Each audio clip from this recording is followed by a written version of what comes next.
ಬೆಳವಣಿಗೆ ಎಂದರೇನು? Smile super. ನನ್ನ ಫೇವ್ರೆಟ್ ಸ್ಟೂಡೆಂಟ್. ಸ್ಮೈಲ್ ಸೂಪರ್ ಅಂತೆ. Thank you my favourite student.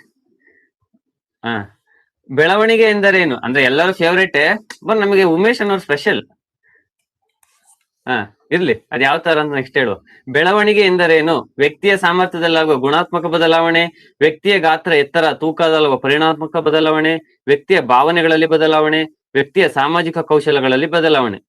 Umesh ಅವ್ರು ಯಾಕೆ ಇಷ್ಟ ಆಗ್ತಾರೆ ಅಂದ್ರೆ ಗೊತ್ತಾ, ಆಗ್ಲೇ ಕೇಳಿ ಬಿಟ್ಟಿದ್ರು, ಮೆಸೇಜ್ ಮಾಡಿದ್ರು ಟೆಲಿಗ್ರಾಮ್ ಅಲ್ಲಿ, ಸರ್ ಇವತ್ತಿನ ಟಾಪಿಕ್ ಯಾವ್ದು ಸರ್ ಅಂತ. ಅಂದ್ರೆ ಏನೋ ಒಂದು ಬಿ ಹೇಳ್ತಾ ಇದ್ದೀರಾ. ಬೆಳವಣಿಗೆ ಎಂದರೇನು? Qualitative or quantitative?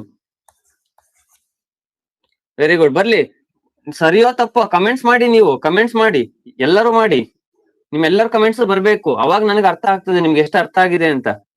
ಕಮೆಂಟ್ಸ್ ಮಾಡಿ, ಟೈಮ್ ಕೊಡ್ತೇನೆ ನಾನು, ಯೋಚನೆ ಮಾಡಿ. ಬೆಳವಣಿಗೆ ಎಂದರೇನು? ಯಾಕಂದ್ರೆ ಈ ಕಾನ್ಸೆಪ್ಟ್ ನೀವು ಅರ್ಥ ಮಾಡ್ಕೊಂಡ್ರೆ ಮಾತ್ರ ನಿಮ್ಗೆಲ್ಲ ಮುಂದೆ ಸಿದ್ಧಾಂತಗಳು ಬರ್ತದಲ್ಲ, ಪಿಯಾಜೆರ್ ಅವ್ರದ್ದು, ಬ್ರೂನರ್ ಅವ್ರದ್ದು, ಇವೆಲ್ಲ ಬರ್ತದಲ್ಲ, ಅಲ್ಲಿ ನಿಮಗೆ ಕನ್ಫ್ಯೂಸ್ ಆಗಬಾರ್ದು ಅಂತಂದ್ರೆ ಇವುಗಳೆಲ್ಲ ನೀವು ಕಲೀಲೇಬೇಕು ದಯವಿಟ್ಟು. ಅರ್ಥ ಆಯ್ತಾ? ಅದಕ್ಕೋಸ್ಕರ ನಾನು ಇದನ್ನೇ ಫುಲ್ ಕ್ಲಿಯರ್ ಆಗಿ ಮಾಡ್ತಾ ಇರೋದು ನಿಮಗೆ.